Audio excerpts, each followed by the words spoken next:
pertanyaan bagaimana digabung? Ya alhamdulillah malah bagus.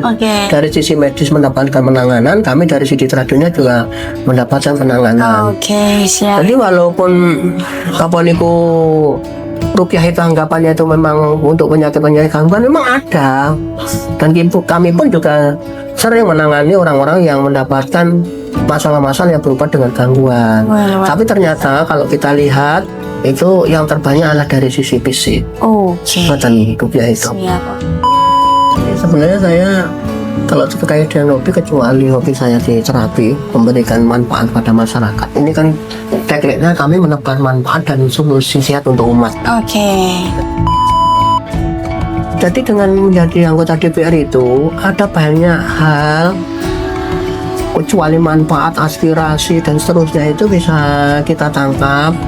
Kita kalau dari masyarakat banyak orang yang mendapatkan keluhan ini itu. Kemudian setelah itu kita berangkat untuk membantu mereka. Kalau di dalam Al-Quran itu Allah dawuhkan terkait dengan sultanan nasiro, yaitu kekuasaan yang menolong.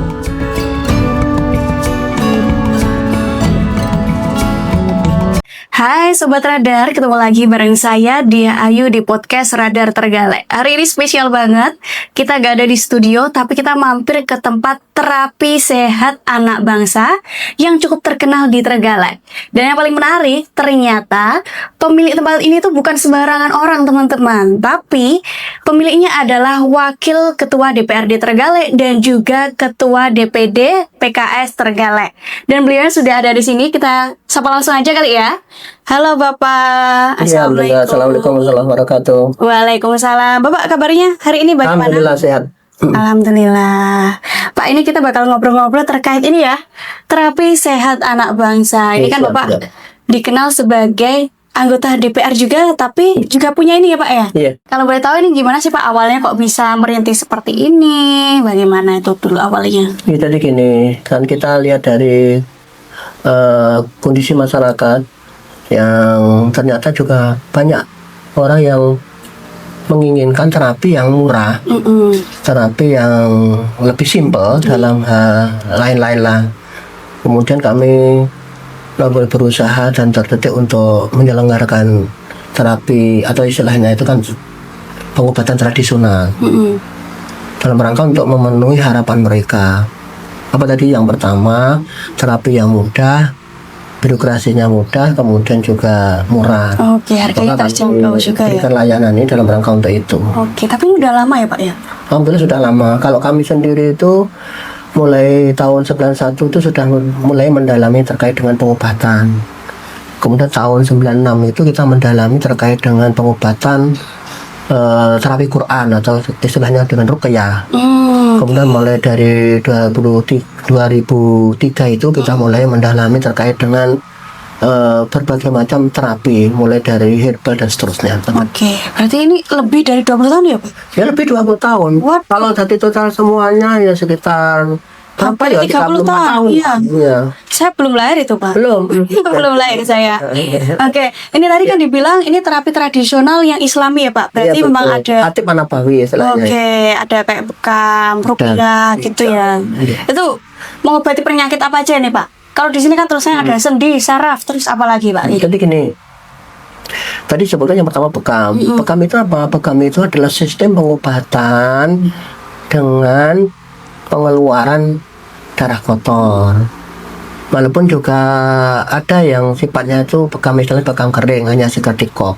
Nah caranya bagaimana? Nanti caranya itu adalah dengan mengekop mana yang sakit dulu. Nanti setelah dikop, terus diambil darahnya, dipakai pelukaan dengan pakai jarum. Kemudian setelah jarum nanti dikop lagi, nanti darah kotornya keluar. Dan insya Allah sangat bagus untuk pengobatan yang berhubungan dengan darah. Apa itu misalnya darah kotor sendiri, kemudian diabetes, kemudian asam urat, kolesterol tinggi, kemudian juga darah tinggi dan seterusnya. Kemudian yang kedua tadi terkait dengan terapi Quran. Terapi Quran apa? Terapi Quran kalau sekarang kan yang paling masuk itu dengan ruqyah. Apa ruqyah? Ruqyah itu sistem pengobatan dengan pembacaan. Karena kita menggolongkan dalam ruqyah syariah, maka apa yang kita baca? Yang kita baca adalah Al-Quran dan doa-doa yang diajarkan oleh Rasulullah SAW. Oke. Jadi sama dengan yang lain. Jadi ini memang bacaan, atau kalau orang Jawa mengatakan suwuk lah, suwuk. Atau bukan ada yang mengatakan sembur ya. Oh, Tapi sama lah dengan intinya baca Al-Quran atau doa yang diajarkan Rasulullah SAW dalam rangka untuk minta kesembuhan pada Allah Subhanahu Wa Taala. Dan alhamdulillah bagus efeknya. Bahkan ada yang orang-orang yang mengalami gangguan kejiwaan juga minta untuk diberikan terapi Quran. ruqyah itu tadi. Iya. Kemudian yang ketiga adalah terkait dengan herbal. Kami juga mendalami terkait dengan berbagai macam herbal yang bisa kita manfaatkan untuk pengobatan. Nanti mungkin kalau monggo diperdalam. Wah, menarik sekali Iya. loh. Ada ruqyah juga. Iya, insyaallah. Wah, keren sekali. Tapi kalau ruqyah itu berarti nggak hanya untuk kesehatan fisik, tapi juga bisa untuk mental juga ya. Iya. Mm, Jadi gini, menghilangkan gangguan-gangguan yang mungkin kita sedikit sampaikan apa itu penyakit itu kan kalau bisa dilihat dari 4 sisi. Yang pertama dari spiritual. Jadi spiritual itu ternyata untuk menimbulkan penyakit itu menduduki 50% sendiri. Jadi orang itu sesakit apapun kalau spiritualnya bagus itu tidak terasa sakit. Tapi orang itu kalau spiritualnya rendah, sekecil apapun sakit itu merasa sakit, sehingga nanti dia itu akan mengalami guncangan jiwa, mengalami was-was dan seterusnya. Kemudian yang kedua itu dari sisi emosional. Emosional ini apa ya? Sebenarnya apa yang timbul dari kejadian yang menimpa kita. Kan ada orang kalau mendapatkan sesuatu misalnya apa, kemudian timbul emosional yang tinggi, dan itu bisa menyebabkan penyakit. Dan ini menduduki 20% penyebab penyakit. Kemudian yang ketiga itu dari sisi mental. Mental itu yang sikap kita menghadapi masalah. Jadi orang itu kalau mentalnya bagus ya masalah apapun dia terasa ringan, itu bentuk kesabaran, menerima apa takdir dari Allah Subhanahu Wa Taala, itu juga nilai tersendiri. Kemudian yang ketiga itu juga 20% dari masalah penyakit. Kemudian yang 10% itu hanya fisik itu menduduki 10%. Cuma sedikit. Jadi ya? semuanya penyakit fisik itu tidak terlalu bermasalah. Maka kalau kita lihat di dalam agama itu sampai Rasulullah mengatakan terkait dengan penyakit itu labasa itu bahasa kita rapopo, tak masalah. Insya Allah tuhur sebagai pembersih. Jadi insya Allah kalau keempat hal ini dipenuhi, spiritualnya bagus, emosinya bagus, mentalnya bagus, fisiknya bagus, ya sehat. Nah dalam hal ini sehat untuk apa? Sehat itu adalah untuk ibadah, sehingga nanti bisa melaksanakan aktivitas ibadah kita pada Allah SWT. Itu harapan dari kami, karena banyak di antara masyarakat itu yang mengalami gangguan kesehatan, baik itu kesehatan dari sisi spiritual, sisi mental maupun emosional maupun fisik, akhirnya juga menyebabkan lemahnya dia ibadah. Maka kami di sini memberikan support itu. Ini yang menarik dan menantang kami untuk terus bergerak di dalam sisi pengobatan tradisional ini. Jadi dari spiritual, emosional dan lain-lain itu saling berkaitan ya Pak ya? Ya, saling berkaitan. Nanti kita dalam proses pengobatan semua itu kita padu. Oke, siap. Tertarik buat ruqyah itu Pak. Iya. Cuma beberapa orang itu takut buat ruqyah, takutnya setannya pada keluar semua. Oh enggak ya? Jadi gini, gimana itu Pak? Memang masyarakat kita itu kan sudah terkondisi oleh berita-berita yang dari media ya. Dan seakan-akan ruqyah itu untuk penyakit-penyakit yang berhubungan dengan gangguan bukan gangguan fisik, tapi gangguan jin atau gangguan dari faktor X atau eksternal. Tapi sesungguhnya tidak. Ruqyah itu yang terbanyak adalah untuk penyakit-penyakit fisik. Kita lihat misalnya doa-doa yang diajarkan oleh Rasulullah SAW. Rasul itu tahu misalnya terkait dengan misalnya mbaknya sakit, maka peganglah mana yang sakit. Kemudian bacalah bismillah 3 kali. Bismillah. Auzubillahi wa qudratihi min syarri ma ajidu wa uhasir 7 kali. Ini berhubungan dengan fisik. Kemudian misalnya ada orang datang atau jenengan datang besok ke orang sakit, maka ajaran Rasulullah untuk membaca doa. Doanya apa? Allahumma nas atibil ba'sa ismata sapi lasif al-sifau kasif al-yukudur sapoma. Ini penyakit-penyakit yang berhubungan dengan fisik. Bisa didoakan dengan doa saja, atau bisa dengan disebur begitu, atau bisa dengan dipegang, atau bisa diusap. Pertanyaan bagaimana digabung? Ya alhamdulillah malah bagus. Dari sisi medis mendapatkan penanganan, kami dari sisi tradisional juga mendapatkan penanganan. Siap. Jadi walaupun ruqyah itu anggapannya itu memang untuk penyakit-penyakit gangguan, memang ada. Dan kami pun juga sering menangani orang-orang yang mendapatkan masalah-masalah yang berupa dengan gangguan. Tapi ternyata kalau kita lihat itu yang terbanyak adalah dari sisi fisik. Oke. Ngoten rupiah itu. Siap. Oke, Pak, tadi kan kita ngomongin ruqyah ya. Iya. Tapi kan kalau di masyarakat itu stigmanya ruqyah nanti, kalau ruqyah nanti setannya keluar semua. Akhirnya mau ruqyah jadi kayak maju mundur karena malu dan takut. Itu gimana ya untuk menghilangkan stigma masyarakat itu? Mungkin gini ya, sedikit kita jelaskan saja bahwa kami di terapi sehat anak bangsa itu menyediakan 3 layanan. Yang pertama terapi mandiri. Jadi gini, kalau orang datang ke sini nanti kita ajari bagaimana cara terapi sendiri di rumah. Jadi setelah pulang nanti kita kasih PR untuk dikerjakan supaya nanti dia itu tetap sehat dengan berbagai macam hal yang sudah kita siapkan untuk mereka sesuai dengan penyakitnya.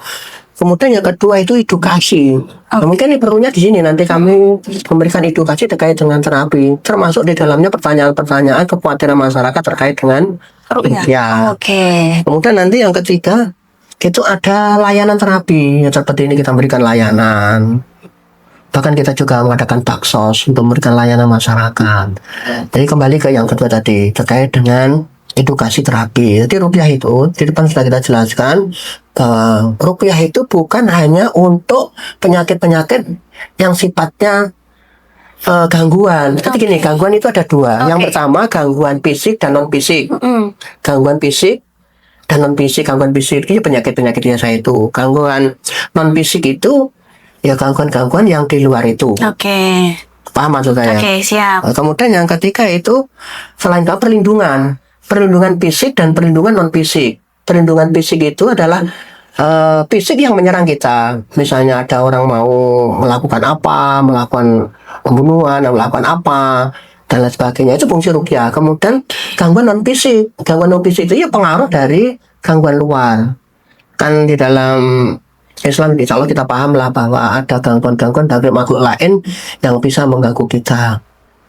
Nah maka kalau dari apa yang kami jelaskan tadi itu bahwa ruqyah itu ya yang terbanyak justru malah dari penyakit-penyakit fisik. Oh, malah penyakit fisik tadi kan kita jelaskan bagaimana Rasulullah SAW mengajarkan kita kalau pada saat kita mengalami sakit-sakit yang sifatnya fisik. Luar biasa. Dan ini terus kita jelaskan sampai masyarakat itu nanti memahami fungsi ruqyah dan kemudian tidak takut ruqyah. Nah karena media sudah demikian luar biasanya memberikan syiar terkait dengan ruqyah, rata-rata kalau kayak masuk entertainment, kalau musim-musim penyakit fisik kan tidak menarik. Iya. Tapi karena masuk ke media, akhirnya bagaimana supaya menarik. Yang menarik itu apa? Ternyata yang menarik itu gangguan yang berupa gangguan jin, kesurupan dan lain sebagainya. Nah itulah mungkin sekitar itu yang akhirnya menyebabkan orang itu takut. Oke. Jadi di sini nggak hanya melayani pelayanan kesehatan, tapi juga memberikan edukasi juga ya? Iya, karena ini target kami supaya nanti masyarakat itu paham. Kalau kami berharap nanti orang itu tidak datang ke sini, cukup dia itu mandiri melakukan cara sehat yang alami itu sudah cukup. Malah berharap nggak kesini sepi Ya nanti coba jadi nggak masalah karena kita ingin berharap bahwa semua orang itu nanti sehat. Sehat supaya nanti bisa melakukan aktivitas kepada Allah dengan maksimal. Oke. Target saya kan memberikan solusi dan kita paham bahwa kita menjadi unsur untuk menyehatkan bangsa, termasuk kita mengambil anak-anak bangsa itu untuk siapa? Ya semua anak bangsa, bukan hanya orang Islam tapi orang-orang di luar Islam pun nanti harus juga mendapatkan pelayanan dari terapi ini. Kalau memungkinkan dia datang ke sini. Kalau di sini berarti nggak cuma yang Islam aja, yang non Islam juga ada yang pernah datang ke sini, Pak? Ya ada, tidak masalah. Karena kita umat Islam dan insya Allah paham lah bahwa Islam itu rahmatan lil memberikan rahmat bagi seluruh alam, bukan hanya Islam. Itu orang di luar Islam juga harus mendapatkan manfaat dari Islam itu sendiri. Luar biasa. Itu harapan kami. Oke. Ini setiap hari buka ya di sini? Yang hari buka kecuali hari Jumat. Oke, karena waktunya juga pendek juga ya. Kita juga melakukan aktivitas Jumatan juga. Oke. Itu sehari itu bisa berapa sih Pak kalau di sini pasiennya? Pasiennya tidak mesti ya. Kalau yang rame itu kan hari Sabtu dan hari Ahad. Rata-rata kan hari-hari itu memang hari-hari weekend. Weekend kemudian hari libur banyak orang yang menyempatkan diri akhirnya terapi. Tapi hari-hari biasa yang masih ada lah beberapa orang yang terapi. Oke, kebanyakan dari mereka itu keluhannya seperti apa sih Pak? Keluhannya macam-macam. Jadi mulai dari hal yang bersifat tadi masalah spiritual, kemudian masalah mental, masalah emosional, juga masalah fisik. Woi, lengkap. Tapi kalau penyakit apa? Penyakit yang terutama kalau penyakit sekarang kan banyak yang berhubungan dengan darah tadi, kolesterol, asam urat, darah tinggi, dan lain-lain. Nah, kemudian kalau dari sisi spesialis saya, sejumlah spesialis saya itu spesialis di bidang sangkal putung.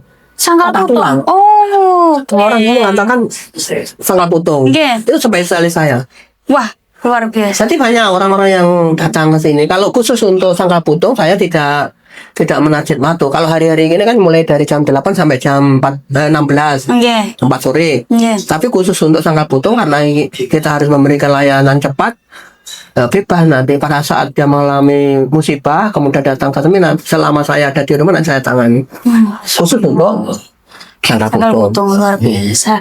Ini berarti apa ya? Pasiennya tuh nggak hanya dari Trenggalek juga ya berarti? Ya macam-macam, dari Tulungagung juga banyak, dari Kediri juga ada. Paling jauh dari Paling mana? jauh pernah ada yang dari Jakarta, yang dari Jogja.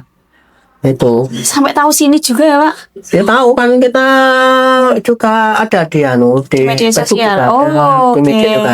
Aktif ya Pak di situ? Ya sebenarnya nggak terlalu aktif karena yang terpenting saya adalah tugas saya memberikan edukasi. Jadi gini Mbak, hari-hari saya itu kan rata-rata kenapa ya di luar kegiatan saya di DPRD, di luar kegiatan saya di kepartean, di DPD PKS, maka saya mempunyai majelis-majelis taklim. Nah disitulah kami memberikan edukasi terkait dengan masalah Kesehatan. terapi ini. Oh, luar biasa.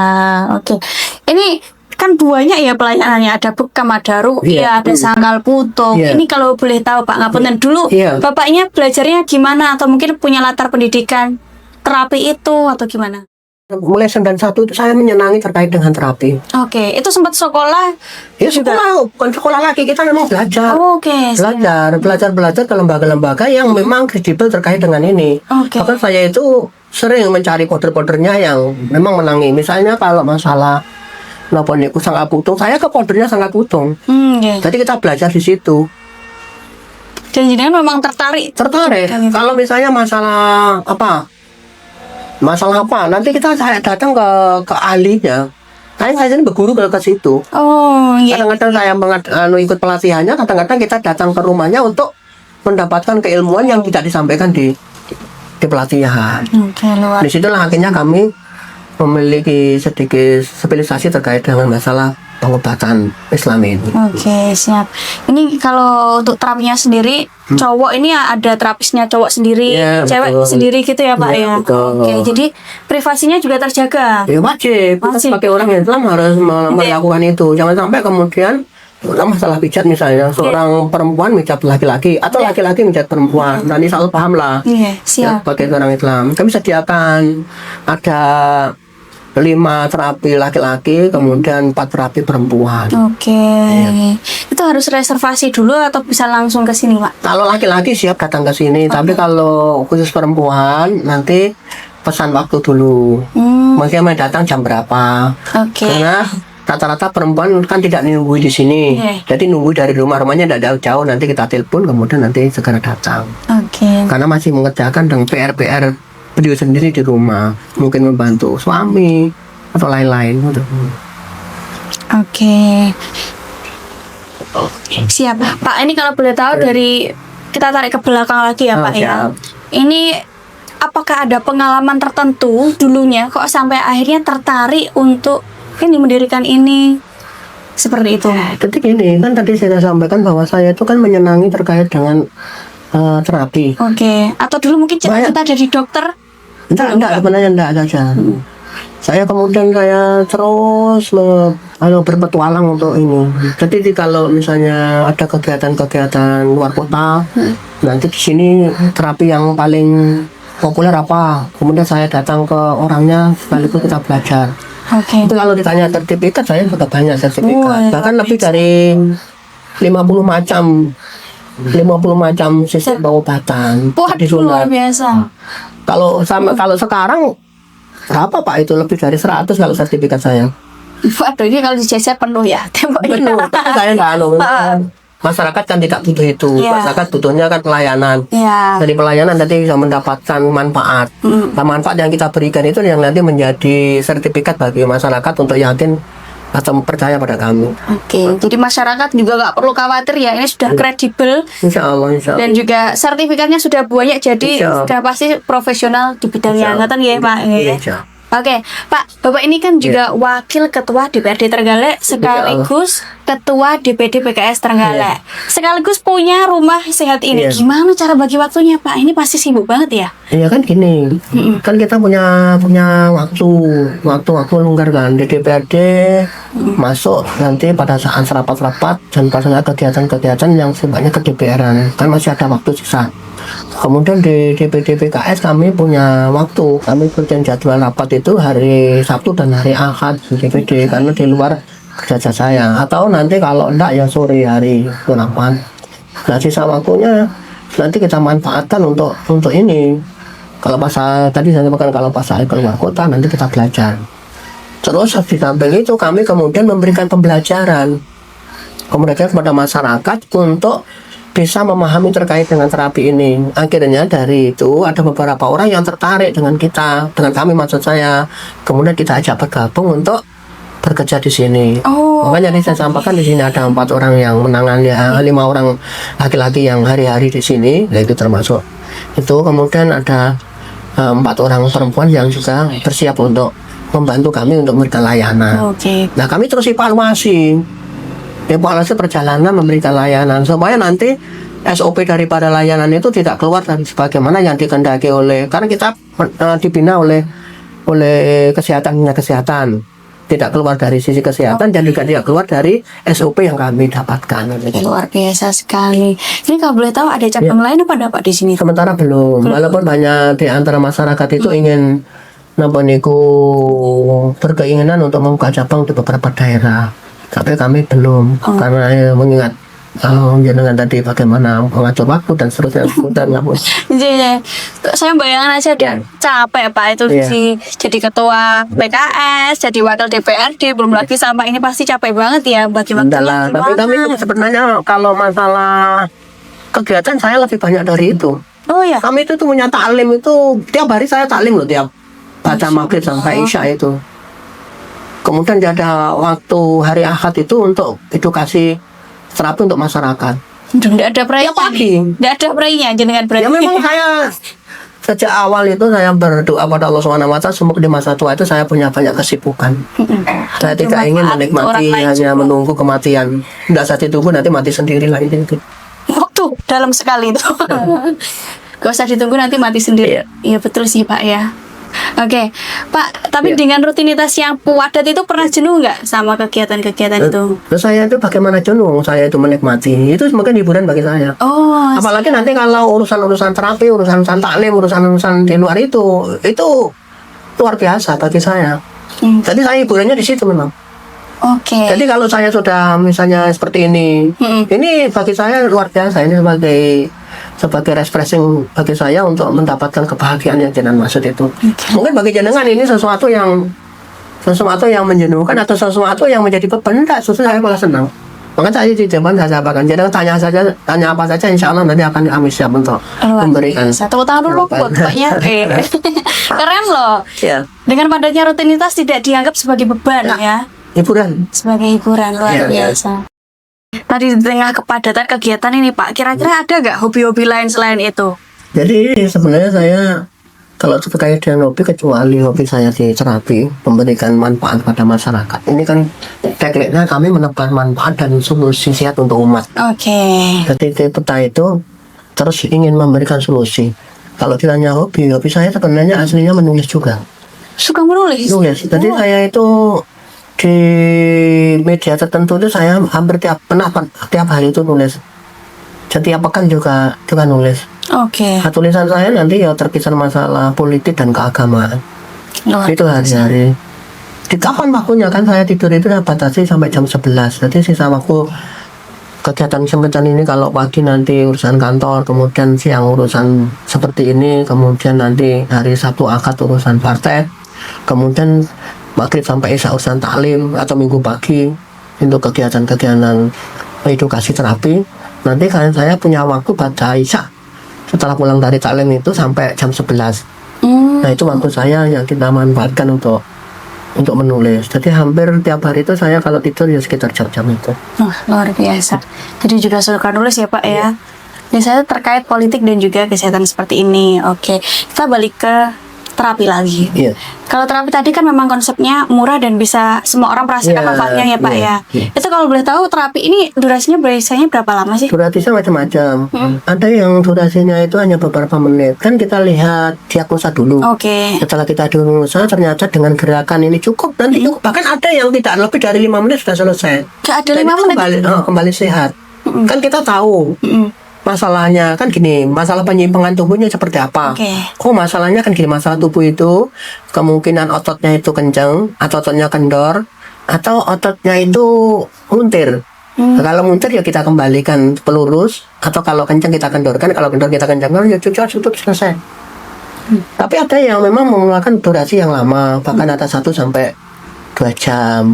Dan kami tidak memaksakan untuk sembuh karena hak kesembuhan itu milik Allah. Jadi kita memberikan layanan yang terbaik, kita memberikan terapi yang terbaik, dan alhamdulillah selama itu kemudian banyak masyarakat yang mendapatkan manfaat dari terapi itu. Alhamdulillah. Jadi benar-benar bermanfaat untuk umat ya Pak ya. Insya Allah begitu. Luar biasa. Kalau untuk durasi ini sesuai dengan keluhannya masing-masing. Seperti itu. Ya. Oke. Dari tahun 91 ya Pak. Iya. Ini ada nggak pengalaman yang berkesan saat mengobati orang-orang itu? Ya macam-macam lah. Kalau dari sisi rupiah kan banyak pengalaman di rupiah dulu. Awal-awal itu saya sering mengadakan rupiah massal. Jadi yang datang 500.000 kita kelompok satu aula tertentu, kemudian kita adakan terapi massal. Yang paling menarik kalau dari sisi terapi rupiah, orang itu setelah kita rupiah, kalau tadi ditanya terkait dengan ada yang kesurupan, itu setelah kesurupan kita bantu terapi, kemudian si penggudahnya itu keluar, dia itu istilahnya lingak-linguk itu saya ngapain di mana, jadi langsung terasa enteng, terasa segar, ada seakan-akan lepas dari sesuatu, dan dia itu sampai bingung. Nah, ini diantara hal yang menarik. Kemudian kemarin juga ada orang yang datang ke sini itu dalam kondisi naik mobil pun di rumah itu hari-hari tidak bisa duduk, jadi tidur aja. Rumahnya jauh, kemudian datang ke sini itu pakai alang duduk yang memang tidak boleh, karena nanti posisinya tetap itu. Kemudian datang ke sini kita terapi, itu hanya beberapa menit saja. Kemudian alhamdulillah secara kejepitnya itu sembuh dan dia itu bisa berjalan, bahkan bisa lompat setelah itu, Mbak. Dari awal yang tidak bisa duduk, bukan namun hari-harinya tidur dalam beberapa waktu yang lama. Itu diantara hal yang menarik. Kalau hal yang tidak menarik pun juga banyak.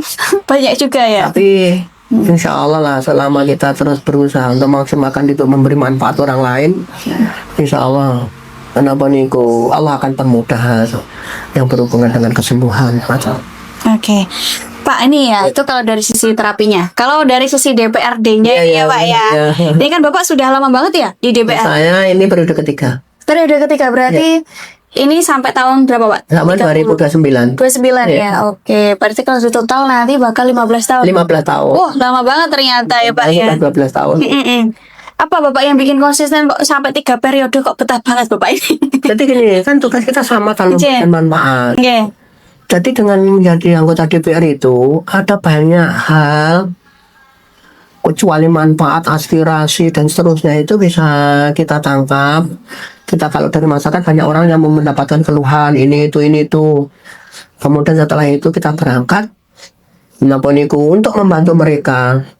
Kalau di dalam Al-Quran itu Allah dawuhkan terkait dengan sultanan nasiro, yaitu kekuasaan yang menolong.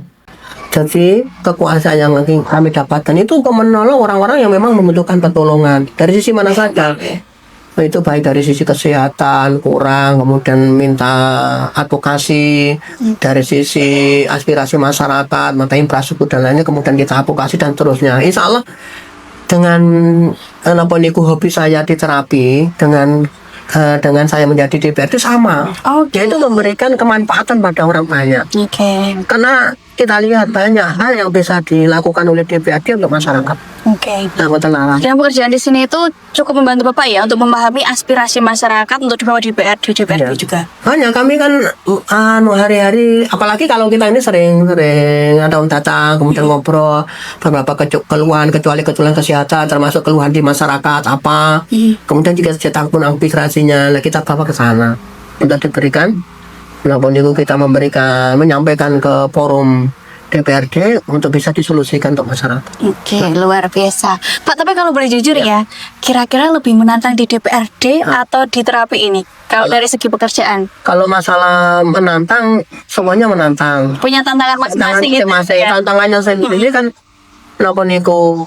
Kadang-kadang orang memberikan layanan terapi kan khawatir nanti kalau tidak sembuh kemudian dicemooh masyarakat. Kalau saya tidak itu. Oke. Yang penting saya sudah memberikan layanan terbaik, sembuh tidak sembuh urusan sana. Oke. Nah, kalau di DPR juga sama. Yang penting saya sudah maksimal kemudian memberikan layanan pada masyarakat, melayani masyarakat. Kemudian nanti orang berkata apa pada saya, yaitu urusan masyarakat. Tapi alhamdulillah selama ini masyarakat masih jangan tahu saja nanti cari berita-berita terkait dengan saya bagaimana peran kami di masyarakat, terutama kalau saya dulu di Dapil 4 itu merupakan itu Duku Karangan Suruh Kule, nanti tanya wilayah situ yang dulu, kemudian sekarang kan pergantian Dapil, saya sekarang berada di wilayah Dapil 1 Tugu Trenggalek Bendungan. Nah nanti di situ nanti kalau panjenengan sebagai jurnalis kalau nanti kan adalah tanya sama saya Pak Badi itu seperti apa. Nah, itu penting supaya nanti jangan tahu apakah Pak Badi sudah memberikan layanan terbaik pada masyarakat atau belum. Nah, bisa dicek ke partainya langsung ya Pak ya. Siap saya. Itu sebagai sarana untuk evaluasi saya sehingga nanti yang terbaik. Jadi kami membuka ruang yang sangat luas untuk masyarakat itu mengevaluasi kinerja kami. Oke, luar biasa. Jadi imbang juga ya di DPRD, di kesehatan, di kehidupan sehari-hari juga ya Pak. Pak, ini kira-kira ada enggak pesan untuk masyarakat Trenggalek yang lagi berjuang melawan sakitnya atau mungkin bisa diarahkan ke sini itu gimana? Jadi gini, untuk mendapatkan layanan kesehatan itu kan kita harus memahami keempat hal tadi. Jadi usahakan kita terus memperbaiki diri dari spiritual. Artinya nilai-nilai keagamaan, ibadah kita harus baik dan lain sebagainya. Kemudian kita juga menata diri kita dari sisi emosional. Jangan sampai kemudian kita gampang emosi lah. Itu juga ternyata pengaruh kesehatan terhadap emosional sangat tinggi. Kemudian juga kita terus mengedukasi dari sisi mental dan juga dari sisi fisik. Jadi kita kalau dari sisi pengobatan herbal kita itu harus paham ya Mbak, bahwa karakter penyakit itu punya 4 karakter. Kemudian obat itu juga 4 karakter. Dan solusinya itu 4 karakter. Jadi gini, penyakit itu sifatnya gitu ya? Penyakit itu sifatnya ada panas, dingin, kering, basah. Panas, dingin, kering, basah. Itu dari sisi penyakit. Obatnya juga sama. Apa tadi? Panas, dingin, kering, basah. Nah, maka tugas kita adalah menjodohkan itu. Kalau kering itu jodohnya basah, kalau panas itu jodohnya dingin. Kenapa penyakitnya apa? Saya tuh sering Pak, asam lambung. Biasanya kalau Bapak lagi kalau banyak pikiran itu kan gampang untuk kumat gitu. Jadi gini, sarana yang asam lambung itu rata-rata kebiasaan orang asam lambung itu yang pertama dia sering makan minum panas. Kalau saya enggak, saya mungkin suka telat makan, suka mikir kayak gitu Pak. Terus kemudian yang kedua itu sering kalau minum itu sedikit-sedikit, satu teguk langsung glek-glek gitu. Berarti kalau glek-glek itu nanti asam lambung yang dari dalam itu kalau dimasuk ke air, glek-glek nanti panasnya itu tidak keluar. Tapi kalau kita masukkan dulu air, kemudian masuk ke sana, akan ada uap panas yang keluar. Kemudian kita masuk lagi ada wadah. Jadi insya Allah nanti cepat sembuh. Nah, kemudian tadi kalau mikir, akhirnya kan ini itu pengaruh nggak? Ya pengaruh, kan gini. Orang itu banyak mikir sifatnya panas. Kalau sifatnya panas, berarti makan-makannya sifatnya dingin. Bukan barangnya dingin ya, tapi makan-makannya sifatnya dingin. Itu gimana itu Pak? Jadi dingin itu apa? Makan makanan yang mengandung air rata-rata sifatnya dingin. Mentimun, semangka, melon. Coba kita lihat. Kalau di musim kemarau, rata-rata yang muncul tumbuhan itu apa? Semangka. Semangka. Mengapa kok musim kemarau yang muncul semangka? Karena musimnya panas. Panas maka Allah sediakan yang sifatnya dingin. Nanti supaya nanti netral. Kemudian kalau musim penghujan yang muncul apa? Musim penghujan. Musim penghujan apa ya? Empon-empon kan? Iya. Nah, empon-empon pada tumbuh. Empon itu sifatnya panas. Oke. Dalam kondisi dingin maka Allah turunkan yang panas sehingga nanti netral. Sebenarnya semesta sudah menyiapkan semuanya. Iya, semuanya diambil. Saya belum paham lah. Tugas kami adalah memberikan edukasi itu supaya nanti masyarakat itu paham. Dan sembuh itu sebenarnya mudah. Dari mana? Ya dari sini. Kalau kita paham ini, insya Allah nanti gampang. Oke, jadi kita juga harus lebih peka juga ya Pak ya, Iya. sama sekitar. Nih terakhir nih Pak, ada nggak harapan untuk ini terapi rumah sehat anak bangsa ini? Ya intinya kami berusaha untuk memaksimalkan anak bangsa itu menjadi solusi bagi masyarakat, solusi yang terbaik bagi masyarakat, sekaligus solusi utama dari masyarakat. Dan insya Allah kami juga akan memberikan edukasi, memberikan layanan, memberikan terapi mandiri yang maksimal untuk masyarakat. Sehingga nanti harapan kami tidak ada orang yang sakit lagi, walaupun yang sulit. Tapi kita berharap bahwa tugas kita adalah memperkecil orang-orang yang mengalami sakit. Oke, bisa. Jangan ditanya nanti bagaimana nanti kalau orang datang ke sini tidak ada yang terapi. Pak Berarti nanti dari mana? Saya tidak mikir itu. Itu ada Allah punya cara untuk menyelesaikan masalah itu. Jadi kami tidak berpikir masalah nanti saya dapat apa dan mendapat apa. Makanya di sini itu ada 3 hal yang perlu kita perhatikan dalam hal terkait dengan layanan terapi kami. Yang pertama ada yang namanya kafa'ah. Nanti memberikan upah itu sesuai dengan keahlian dan sesuai dengan penyakitnya. Ada yang sifatnya itu sodako. Sodako itu ya al kadarnya. Ada yang sifatnya jariah. Jariah itu memberikan lebih kadang-kadang. Bahkan sudah kami cantumkan di situ bahwa bagi mereka yang du'afa, atau orang-orang yang tidak berhak untuk mendapatkan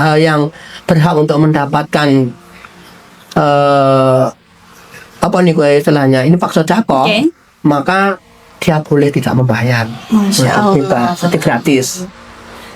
Ini Tapi lah mau tanya Pak, bagaimana nanti kalau orang datang ke sini? Oh saya mengatakan apa? Padahal dia kaya. Nah, itu. Tidak masalah. Nggak masalah. Tidak masalah. Kalau dia ingin jadi apa? Tidak Ya masalah. minta bayi jangan. Kalau ada orang Pak ini termasuk ya silakan. Jadi nggak khawatir ya. Tidak ada apa-apa. Kalau saya ini tidak khawatir. Insya Allah punya cara untuk menyukupi kebutuhan kami. Ini bisa jadi celengan juga ya Pak di akhirat nanti. Iya, itu sudah tidak usah diungkapkan. Itu sudah otomatis memang tujuan kami adalah memberikan manfaat terbaik untuk masyarakat. Mendapat manfaat untuk umat. Terima kasih Kak. Terima kasih sekali Bapak. Luar biasa loh.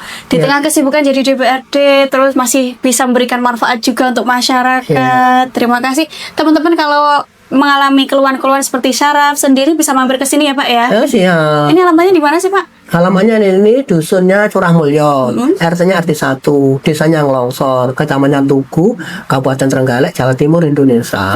Luar biasa komplit sekali. Ini di Google ada ya Pak ya? Ada, nanti cek aja terapi sehat anak bangsa nanti muncul. Oke, siap. Terima kasih Bapak sudah mau meluangkan waktu ngobrol sama kita. Insya Allah kami senang, bangga, ini hiburan bagi kami untuk memberikan edukasi pada masyarakat. Ya, terima kasih. Terima kasih juga buat Sobat Trenggalek yang sudah nonton sampai akhir. Kalau gitu saya Dia Ayu dan juga Bapak Subadi pamit undur diri dan sampai jumpa di podcast berikutnya. Bye.